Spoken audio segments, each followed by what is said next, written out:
మొత్తానికి అలా నిర్ణయం తీసుకుంది అని చెప్పేసి ఒక బాంబు అలా ఇసిరారు. అంటే అదర్ వే అరౌండ్ రైటిస్ట్ గ్రూపులన్నీ ప్రపంచం మొత్తం ఏకమవుతున్నాయి.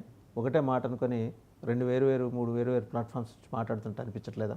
అంటే ఖచ్చితంగా మీరు అన్నట్టుగా అంటే బైడెన్ అడ్మినిస్ట్రేషన్ ఎవరికో హెల్ప్ చేయాలని ప్రయత్నించింది, అందుకోసమే ఈ ఎన్నికల నిధి ఇచ్చింది. భారతదేశం నిజానికి చాలా సంపన్నమైంది, వాళ్ళ పన్నులు చాలా ఎక్కువ, అటువంటి దేశానికి మనం సహాయం చేయడం ఏంటి ఇవన్నీ అన్నారు. ఎవరికో సహాయం చేయడానికి అని అన్నప్పుడు ఎవరికో కాంగ్రెస్ అయిండొచ్చు అని మీరు ఆలోచించడంలో పొరపడలేదు.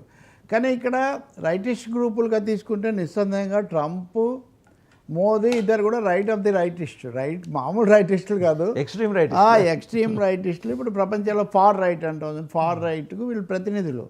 కానీ ఇప్పుడు నిజంగా మోదీ ఈ పర్యటనకు వెళ్ళినప్పుడు మోదీ పట్ల ట్రంప్ పట్ల జెస్చర్స్ ఏం చూపించలేదు, చాలా టఫ్గా ఉన్నారు.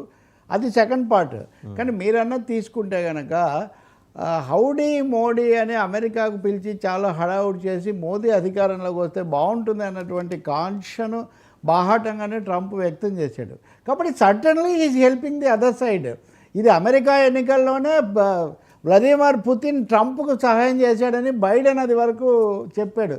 కాబట్టి ప్రపంచంలో ప్రజాస్వామ్య దేశాలు ఒకటేమో లార్జెస్ట్ డెమోక్రసీ, ఒకటేమో ఓల్డెస్ట్ డెమోక్రసీ, రష్యా ఏమో పోని వీళ్ళ భాషలో న్యూయెస్ట్ డెమోక్రసీ అని అనుకుంటే ఈ మూడిటి మధ్యలో కూడా ఒకరినొకరు ప్రభావితం చేసుకున్నారని ఇంత తీవ్రమైన ఆరోపణలు రావటం అనేది చాలా చాలా విడ్డూరమైనటువంటి విషయం. కానీ ఎందుకు అంటున్నాడు? బ్యాలెన్స్ చేసుకోవడానికి అంటున్నాడా? ట్రంప్ ఎందుకంటే మోదీని నిరుత్సాహపరిచాడు. ఇప్పుడు మోదీ అక్కడికి వెళ్ళి భారతీయుల్ని ఎందుకు వెనక్కు పంపుతున్నావు అవమానకరంగా, మీరు ఆ విషయం తేల్చే వరకు నేను వచ్చినా ఉపయోగం లేదని చెప్పడానికి బదులు అసలు ఆ అంశాన్ని దాటవేసి ఇక్కడికి వచ్చారు. అది దాటవేశారు. చాలా అవినీతికి సంబంధించినటువంటి అదాని కుంభకోణాన్ని దాటవేశారు. అది వ్యక్తిగత విషయం అన్నారు. ఇంతకంటే విపరీతమైన అంశం ఏముంటుందండి? రెండు దేశాలకు ఒకవైపునేమో అమెరికా కోర్టు ఈ సమయంలో కూడా అదాని కేసును విచారిస్తుంది. భారతదేశం సహాయం చేయగలదని మేము ఆశిస్తున్నామని ఆ న్యాయమూర్తి చెప్తూ ఉన్నారు. అటువంటి దాన్ని మోదీ గారేమో అది ఇంత వ్యక్తిగత విషయాలు మేము చర్చించామన్నారు.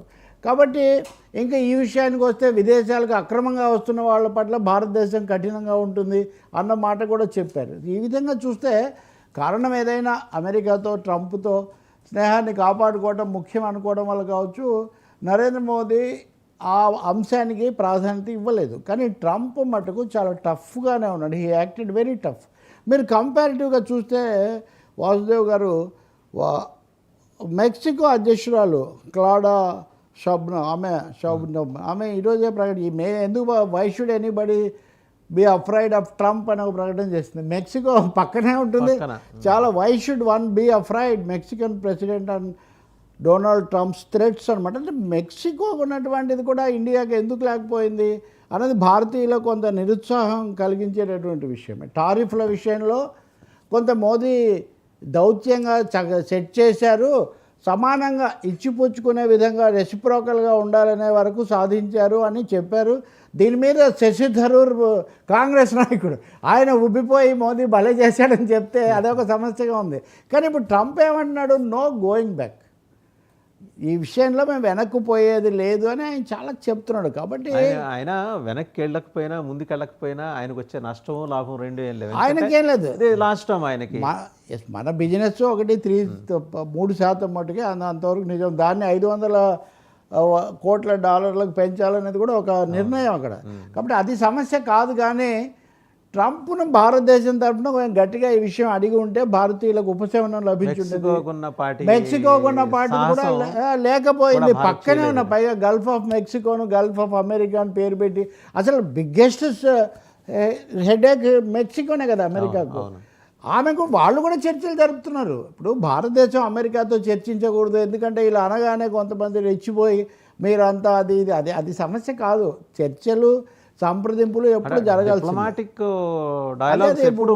వీ షుడ్ నెవర్ క్లోజ్ చేయకూడదు. ఇంకా మూడోది కూడా ఉందండి, టారిఫ్స్, డిపోర్టేషను.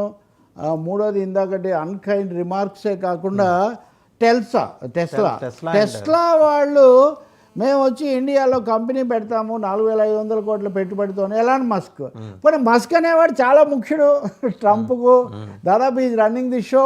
అంటే Musk has his own reason sir. అక్కడ టెస్లా ఆల్మోస్ట్ దివాళా తీసే పరిస్థితికి వచ్చింది US లో. అందువల్ల గత్యంతరం లేని స్థితిలో మీకు గుర్తుండే ఉంటుంది ఆ టెస్లా కారు సెకండ్ హ్యాండ్ కార్ని ముఖేష్ అంబానీ షిప్లో తెప్పించుకున్నాడు. That's all true. సరే ఎప్పుడైనా వ్యాపారం పెట్టేవాడు వాడి ప్రయోజనాన్ని